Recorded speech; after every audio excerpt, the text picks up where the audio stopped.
Praise the Lord. Jail से जल्दी आने वाला प्रभु यीशु मसीह की अति पवित्र नाम में सब पवित्र लोगों में से देता हूँ। प्रभु की बड़ी दया है कि प्रभु ने और भी एक दिन हमको यहाँ दान दिया। ये नया साल हमें कितना उत्साह से, कितना आनंद के साथ, जय जयकार के साथ प्रभु का गवाह बनना है। मैं प्रभु को बहुत धन्यवाद देता हूँ। हमें प्रभु बहुत प्यार करता है, इसलिए बार बार हमें संगति देता है। तो आज भी पिछले दिन में हम लोगों ने आखिरी मैंने आपको बताया था कि पौलुस अपने जीवन में वो गवाही देता है सुसमाचार के प्रति। वो कहने वाला शब्द जब पहला रोमियो पहला अध्याय उसका मतलब 15 वचन में वो कहता है, अतः मैं तुम्हें भी जो रोम में रहते हो सुसमाचार सुनाने को भरकस तैयार हूँ। सुसमाचार सुनाने का तैयारी। अभी मैं आपको बोला था आखिरी क्लास में, मतलब हम तैयार रहना चाहिए 7 बातें। उसका पहले बात सुसमाचार की ही बात है, क्योंकि सुसमाचार सुनाने के लिए हम तैयार रहना चाहिए। अभी हमको ये जानना चाहिए सुसमाचार क्या है। आज बहुत लोग ये भी नहीं जानता सुसमाचार क्या है ना। जाकर के प्रभु यीशु मसीह के बारे में बताता है, लेकिन एक दूसरा यीशु का प्रचार करता, एक दूसरा सुसमाचार सुनाता, और इसलिए लोगों को दूसरा आत्मा मिलता। तो हमको सच्चा सुसमाचार सुनाना, वो सुसमाचार के बारे में प्रेषित पौलुस ने दिया हुआ शब्द आपको याद होगा, 2 तिमोथी उसका 2 अध्याय का 8 वचन में सच्चा सुसमाचार या पौलुस अपना सुसमाचार करके जो कहता है वो कितना बड़ी बात है। यीशु मसीह को स्मरण रख जो दाऊद के वंश से हुआ और मरे हुओं में से जी उठा, और यह मेरे सुसमाचार के अनुसार है। देखा, मेरा सुसमाचार क्या है? दावीद की उस कुल में से होकर के जन्म लेकर के मर कर के जी उड़ा हुआ यीशु मसीह। ये बहुत बड़ी बात है। हमारे जीवन में हम जो सुसमाचार देता है वो सुसमाचार किस प्रकार का सुसमाचार है ना। हम पापियों का उद्धार करने के लिए आया। उस उद्धारकर्ता प्रभु यीशु मसीह को दूसरा सबको देना, ये प्रभु का हमारे प्रति इच्छा है। आज हम वही सुसमाचार सुनाता है क्या? आज हमें सुसमाचार देने के द्वारा पापी लोगों को मनफरावट होता है क्या? ये बात को हमें पहचानना है। मैं वास्तव में आज कई लोग है ना, यीशु मसीह तुमको चंगाई देगा, यीशु मसीह तुमको मतलब आशीष, दुनिया की आशीष देगा, ऐसे बातें बोलेगा तो बाप रे कितने लोग मतलब आगे आएगा। मैंने खुद मतलब अनुभव किया हुआ एक बात है कि एक विदेशी मिशनरी प्रभु का दास मतलब प्रभु का संदेश सुना रहा था। वो एकदम सादा गॉस्पेल सुसमाचार ही सुना रहा था। सुनाने के बाद में उन्होंने मतलब यीशु मसीह पापियों का उद्धार करने के लिए आया, तो ये बात बता करके उन्होंने मतलब क्रूस को उड़ाया, यीशु मसीह को उड़ाया। लेकिन ये जो परिभाषा करने वाले व्यक्ति, वो व्यक्ति उनका शब्दों को दूसरा प्रकार बदल करके बोलते थे। तो आखिर में उन्होंने बोला, जितने लोग प्रभु यीशु मसीह को अपना उद्धारकर्ता मानकर ग्रहण करने के लिए तैयार है, तो वो लोग मानव हाथ खड़ा करो। तो ये परिभाषा करने वाला बोलता है, जितने लोग चंगाई चाहता है वो लोग हाथ खड़ा करो। अभी उधर आया हुआ मैक्सिमम लोग मतलब अन्य जाति के लोग थे, और वो लोग सब चंगाई के लिए आए थे। तो उन्होंने सभी ने हाथ खड़ा किया। ये मिशनरी इतना खुश हो गया। तो उन्होंने सबको मतलब और अपने पास बुला करके वो जो भी बोल रहा है वो नहीं ये परिभाषा करता है। वो लोग अंग्रेजी नहीं जानता, इसलिए ये जो परिभाषा करने वाले व्यक्ति का बात सच समझ करके उन्होंने उस प्रकार बातें किया। तो ये मेरे अनुभव में मैंने देखा वो बात है। देखो कैसे आत्मा है। प्रियो, हम जो सुसमाचार सुनाता है वास्तव में हम लोगों को यीशु मसीह को देता है क्या? प्रभु यीशु मसीह जब तक नहीं मिलेगा लोगों को उद्धार नहीं मिलेगा। तो हम सुनाने वाला सुसमाचार सही सुसमाचार है क्या? पौलुस बोलता है, मैं हर पल सुसमाचार सुनाने के लिए तैयार हूं। दूसरा, हमारा तैयारी किसके लिए होना चाहिए? हमारा गवाही देने के लिए, है ना, पहला पत्रोस 3 अध्याय का 15 वचन, उसके आखिरी भाग। जो कोई तुमसे तुम्हारी आशा के विषय में कुछ पूछे उसे उत्तर देने के लिए सर्वदा तैयार रहो। देखा, पर मतलब हमारे जीवन में हमें हमारा आशा का बारे में पूछने वालों को गवाही देने के लिए तैयार रहना, ये भी एक बड़ी बात है। उद्धार पाया हुआ हर एक पवित्र लोगों के जीवन में एक बहुत जीवित आशा है, क्योंकि हमारा उद्धार ही आशा के द्वारा हुआ। तो आशा दिया हुआ प्रभु हमारा ये जीवन को देखने वाले लोग भी चकित हो जाता, क्योंकि कितना भी कष्ट क्लेश में भी हम आनंद रह करके मानव जीवन में जाता, तो वो लोग फिर पूछता है कि क्या बात है, इतना बड़ा आशा क्या है ना। तब हमको उन्हें बोलना है कि प्रभु यीशु मसीह पर विश्वास करने के द्वारा हमें क्या मिला, पाप क्षमा मिला। अभी हमारा आशा क्या है, हमारे प्रभु यीशु मसीह आएगा और हम प्रभु के साथ जाएगा। ये दुनिया का सारा कष्ट क्लेश खत्म होकर के हमें एक महिमा का शरीर पा करके हम प्रभु के संग हमेशा रहेगा। ये आशा का बारे में दूसरे को बताने के लिए हर एक उद्धार पाए वो लोग तैयार रहना चाहिए।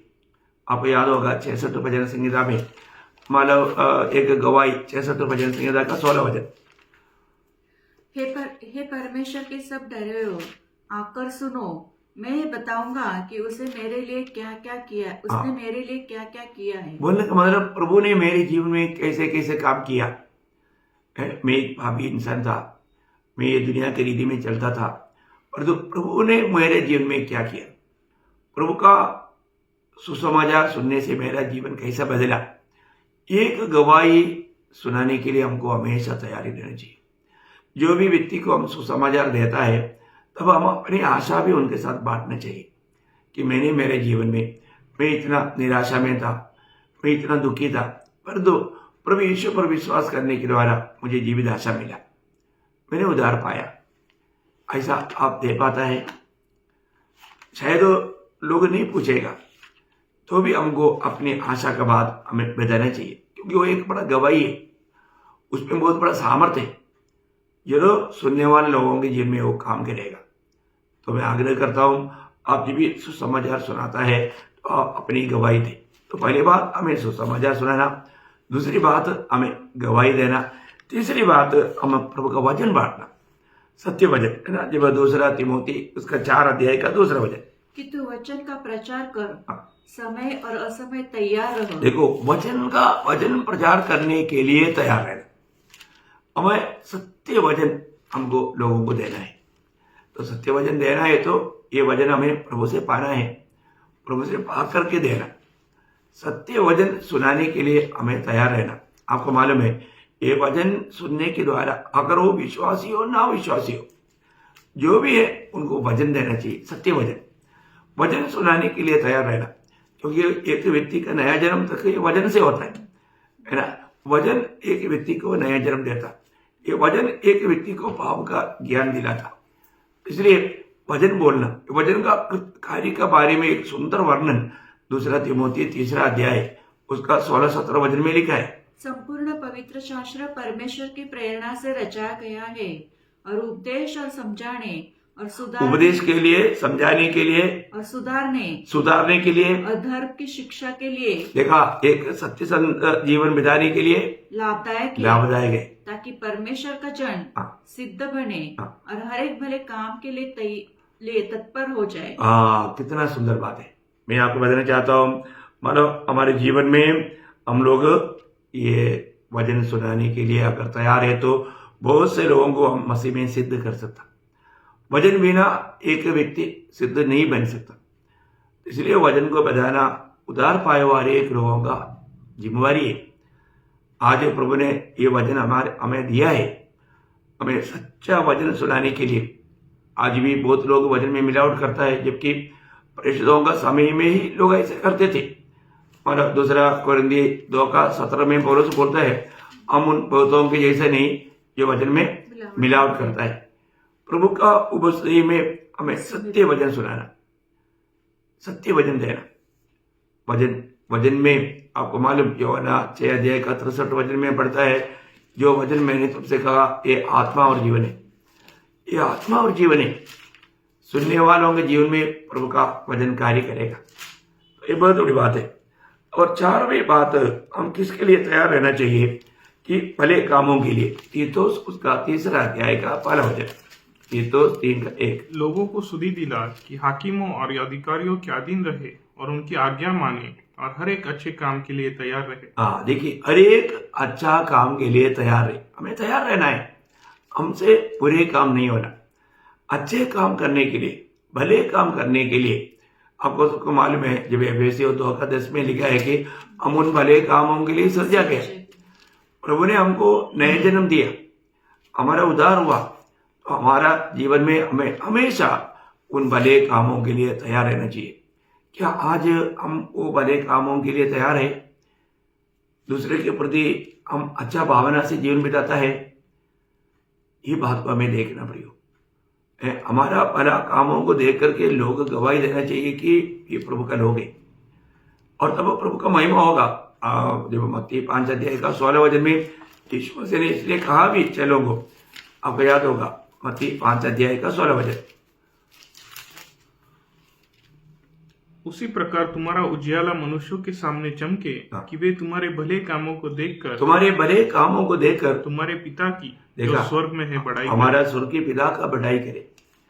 उसका मतलब और हर समय हम भले कामों में उसके लिए तैयार रहना, हमसे कोई बुरी बात, बुरे काम ना होना। आज हमारे जीवन भले कामों के लिए तैयार है क्या? और 5वीं बात, हम उसी जीवन में प्रभु के लिए बुलाया गया है तो हमें प्रभु के खातिर मरने की तैयारी में होना चाहिए। आज बहुत लोग जीने की तैयारी में है, पर आज हम प्रभु के लिए मरने की तैयारी है क्या? हमारा प्रेरितों का 21 अध्याय का 13 वचन में पौलुस गवाही देता है, परंतु पौलुस ने उत्तर दिया, तुम क्या करते हो कि रो रो कर मेरा दिल तोड़ते हो? मैं तो प्रभु यीशु मसीह के नाम के लिए यरूशलेम में न केवल बांधे जाने के लिए वरन मरने के लिए भी तैयार हूँ। क्या गवाही है प्रियो? मैं मरने के लिए, प्रभु के खातिर मैं मरने के लिए तैयार हूँ। क्या वास्तव में हमारे जीवन में ऐसा एक तैयारी है क्या? है ना?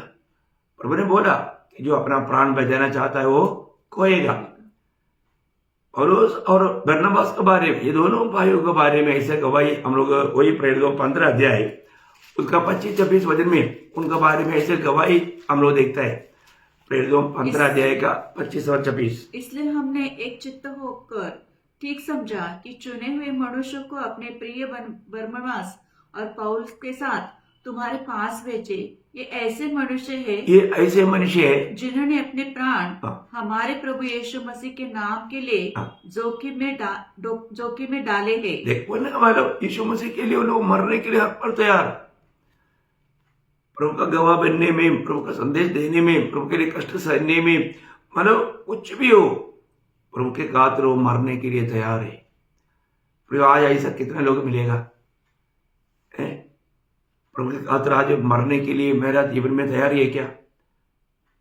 आज हम देखते हैं ना, हर प्रकार लोग बहुत प्रकार का कपड़ा लेकर चलता, प्रभु के लिए कष्ट, निंदा, नष्ट कुछ भी उठाने के लिए तैयार नहीं। जीवन इसके लिए तैयार नहीं तो फिर प्राण कौन देगा? प्राण देने का बात बहुत बड़ा बात रहेगा।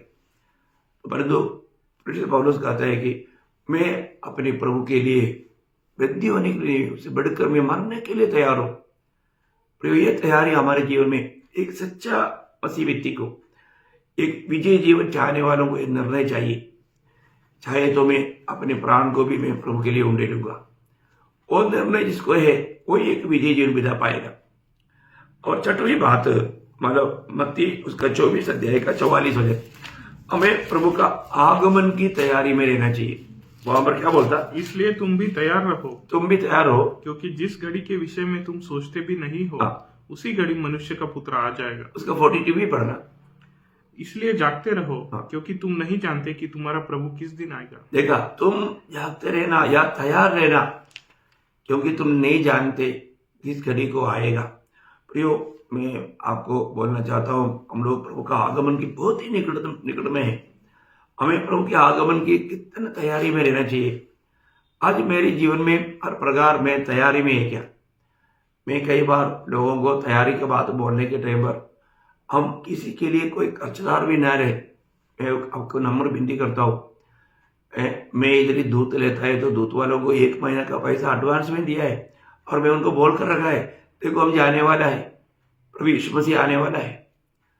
किसी के साथ कभी भी खर्चदार होकर के नहीं, जो भी है उनको 1 महीने का पहले एडवांस है। मेरा बच्चा जब मतलब स्कूल जाने के टाइम पर मतलब गाड़ी में जाते थे, उस गाड़ी वालों को 1 महीना का पहले एडवांस देते थे। मैं उनको इसलिए बताया कि देखो हम जाने वाला है। हम कभी भी कहीं भी जब कोई कार्य करता है तो वहां पर उनको एक बात बोलना है, देखो हम जिस प्रभु यीशु पर विश्वास किया हुआ हमको लेने के लिए आने वाला है और हम जाने वाला है, इसलिए किसी का हम ऐसा खर्चदार ना रहे। सुसमाचार सुनाने में है, यहाँ पर प्रभु का वचन कहता है कि उसके आगमन की तैयारी में रहे। हम उसके आगमन की अगर तैयार नहीं तो क्या होगा, जब उसका 25 अध्याय मत्ती 25 का 10 में हम क्या देखता, वो मूर्ख कुमारियों के बारे में और बुद्धिमान कुमारियों के बारे में प्रभु दृष्टांत देता है, तब वहां पर बोलता है जो तैयार थे, है ना, 25 का 10, जो तैयार थी वे उसके साथ विवाह के घर में चली गई। बस जो तैयार थे, 5 तैयार नहीं थे, उनको जाने का मौका नहीं मिला। प्रियो तैयार रहना। मैं इन दिनों में आपको बताना चाहता हूँ, हमारे पवित्र लोग प्रभु के खातिर तैयार रहना। आज भी प्रभु आएगा तो मैं प्रभु के लिए तैयार रह गया, क्योंकि आपको मालूम है मतलब बाइबल का आखिरी किताब मतलब प्रकाशित वाक्य का किताब में ही आखिरी अध्याय में 3 बार उड़ा प्रभु ने कहा, है ना, उसका 22 का 7 में 12 में और 20 में 3 बार बोला मैं शीघ्र आने वाला हूँ, शीघ्र आने वाला हूँ। प्रियो ये कह करके अभी आपको मालूम, ये कह करके हम सुनते सुनते 2000 साल हो गया है, तो अभी देर नहीं होगा प्रियो, अभी देर नहीं होगा।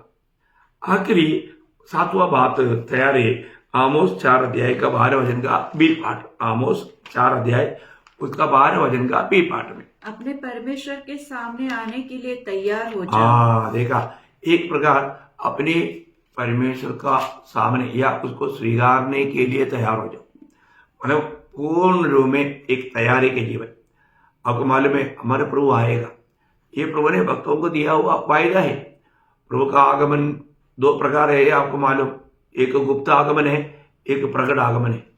तो ये गुप्त आगमन में जाने के लिए हमें तैयार रहना है। तो आज भी हो सकता है, क्योंकि जब इब्रानियों 9 अध्याय का 28 वचन में आखिर में क्या लिखा आपको मालूम है ना, है मतलब प्रभु उन लोगों के लिए आ रहा है जो उसकी बाट जोता है। प्रभु का बाट जोते रहना, मतलब प्रभु इस घड़ी को भी आए, मैं तेरे साथ होने के लिए तैयार। इस प्रकार प्रभु के प्रति बाट जो कर रहने वाले लोग, वे लोग प्रभु के साथ जाएगा। तो आज अपना तैयारी का अंदर है। अभी यहाँ पर प्रेरित पौलुस बोलता है मैं एकदम तैयार हूँ। आज हमारे भी जीवन में ये तैयारियां हैं क्या? किन किन बातों की तैयारी चाहिए? सुसमाचार सुनाने की तैयारी चाहिए, गवाही देने की तैयारी चाहिए, वचन बोलने की तैयारी चाहिए, भले कामों की तैयारी चाहिए, प्रभु के खातिर मरने की तैयारी चाहिए और प्रभु का आगमन की तैयारी चाहिए और ये उड़ा ले जाने के लिए या प्रभु के सामने आने के लिए तैयारी चाहिए। कितना अच्छी बात है। इसलिए ये नया साल की शुरुआत में ही हमारा तैयारी का अंदर हुआ, सही प्रकार का एक तैयारी के साथ में जीवन बिता रहा है कि नहीं, ये बात को परखना। विषय गंभीर है, लेकिन मैं आपको शॉर्ट में वो जो 7 पॉइंट आपको बताना था, इसलिए आपको बहुत शॉर्ट में बताया। आप लोग ध्यान करना और तैयारी में रहना। प्रभु आप सबको बहुत आशीष दे, प्रभु को महिमा मिले। आमीन।